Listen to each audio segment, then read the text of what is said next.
The next part of the episode is Rhaff Toby, the Welsh version of Toby's tightrope that just omits the tight in tightrope.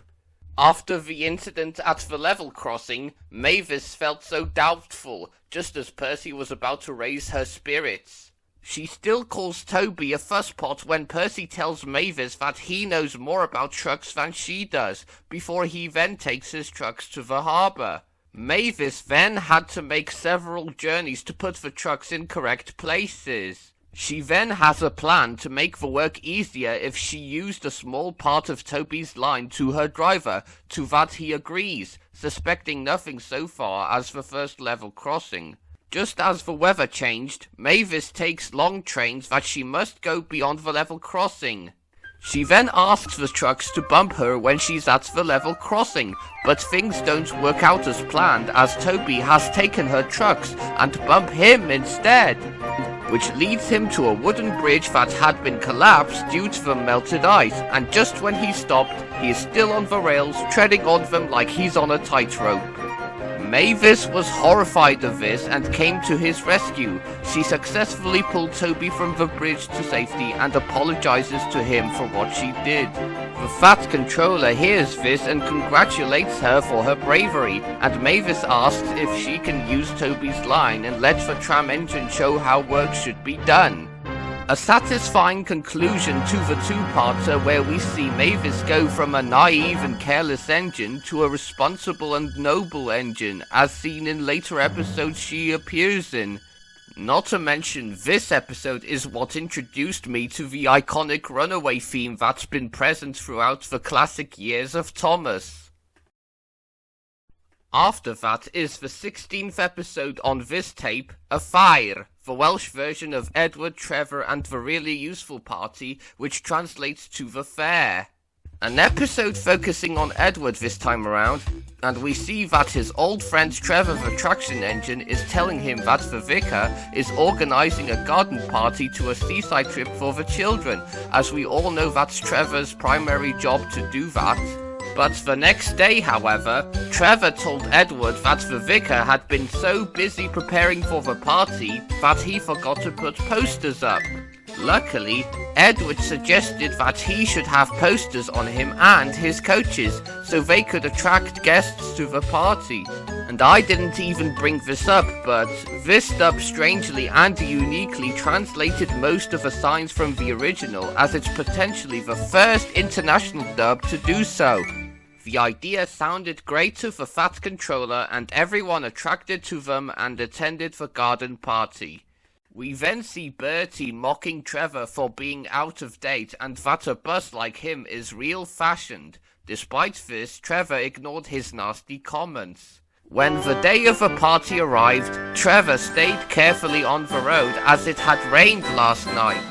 Bertie was there too, bringing guests to the party, but when he got his way into the orchard, he became stuck in the mud while bringing them here. Help had arrived when Trevor and Terence pulled him out of the mud and wait, Trevor? But we only see Terence pull out of Bertie. Trevor did nothing but watch Bertie being pulled out of the mud. I guess that was pretty much a narration error. Likewise, Bertie apologized to Trevor for being so boastful towards him, and the party had become a success, and we end off with Trevor sleeping happily knowing that the children have been able to have their trip at the seaside. The 17th episode is Helynt Hefo Gwenyn, the Welsh version of Buzz Buzz that translates to Trouble with Bees. And I had a very unpleasant experience with this episode. You know why. The episode begins with Trevor working in the orchard when James bustles in, complimenting how Trevor feels bright and cheerful as his red paint. James asks about the noise of the buzzing, to which Trevor explains it's coming from the bees who live in the beehives and that they're taken to the station. And there's some scenes where I would just walk out of a room and not look at it, whether it be Boko, which is the first episode I've seen him in, warning the two about making the bees angry, or when Boko arrives at Brendam Docks, where Bill and Ben depart when they see the diesel, or when James arrives at the station to collect his passengers, before that incident happened. And here's the reason I feared this episode when I was a kid. The bee that was burned by James and later stung him in the nose is animated. Yeah, you heard me right. This bee over here isn't modelled like the rest of the animals on the show, but was straight up animated to make the bee move. It just didn't click with me, especially how both styles mesh together. And there's one difference that I didn't notice until now. In the original, right after James and his crew laughed when the vicar jokingly nicknamed James the Red-Nosed Engine, the narration added that his crew preferred to call the Red Engine the Bee's Knees, which meant they thought how really useful James was. But instead they decided to call James the Bee's Knees, which means they thought he was more useful than ever.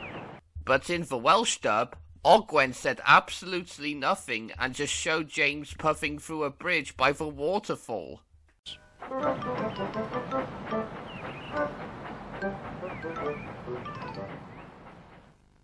Like, did Emily Hughes forget to add that while translating the episode, or did she feel like it was unnecessary? Who knows? And finally, the last episode on the tape, Ger y Môr, the Welsh version of All at Sea that translates to Near the Sea.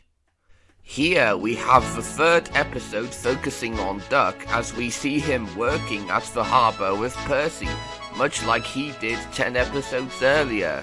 One day, both he and Percy see that the horizon is packed with sails flapping against the blue sky. Duck wishes that he could sail to faraway lands, but Percy denies as engines cannot float in the water as they're too heavy. Harold then comes barging in, telling that the boats are competing in the regatta and his job is to hover around in case he's needed. Later on, Duck still talks about taking part in the regatta, much to Percy's annoyance. An emergency happens and Duck's driver is informed that a man that took part in the regatta injured his hand and must be taken to the hospital at once. Thankfully, Harold is there to help and Duck reluctantly brought the man with him, where Bertie is waiting for the man to be taken to the hospital. Bertie then compliments the green tank engine for flying off the line and people call him Great Western for that fact. Just as night arrives, Duck and Percy are staying at the quay looking at the boats, until Harold dropped off a flag from the regatta as a present for helping the man. This made Duck now see what he is, an engine. An engine on rails who can do the most really useful things and dreams about travelling to the horizon. But here's the lesson to be learned. Sometimes the best travels are those we can only dream about, and it's accompanied by this beautiful shot and that piece of music which just speaks for itself. We finally end the tape with the credits playing with the one and only theme song playing a variation of it. And here's something that I didn't notice. During the last part, we have a card after the credits rolled up that says, a Brit Allcroft production in association with Fuji Television Network Incorporated, which strangely hasn't been translated to Welsh. So, if you don't know who they are, Fuji Television Network is a Japanese television station that took part during the production of the third season of Tomos back in 1991, when they released the re-recorded versions of the first 16 episodes. They were also responsible for releasing Japanese VHSs and DVDs up until Series 8, so that's something fans of the Welsh dub might learn something new. After the credits, we end off with a video sign ident, only this time the footage is being reversed. Great. So, what are my thoughts on this VHS tape as a whole? Well, it's very good to say the least, as it was a massive part of my childhood. John Ogwen did what he could when narrating the episodes. There were some instances where he would say the sound effects out loud, like whenever an engine puffs. Puff, puff, puff, puff, puff, puff, puff, puff, puff, puff, puff, puff. And that I like his voice for Diesel since it fits his character. even though he doesn't compare to the more enthusiastic and energetic Michelangelis whenever he narrates, I'd say that Ogwen's narration is, for the most part, passable. And there's no way I'm ever going to give this a chance, ever.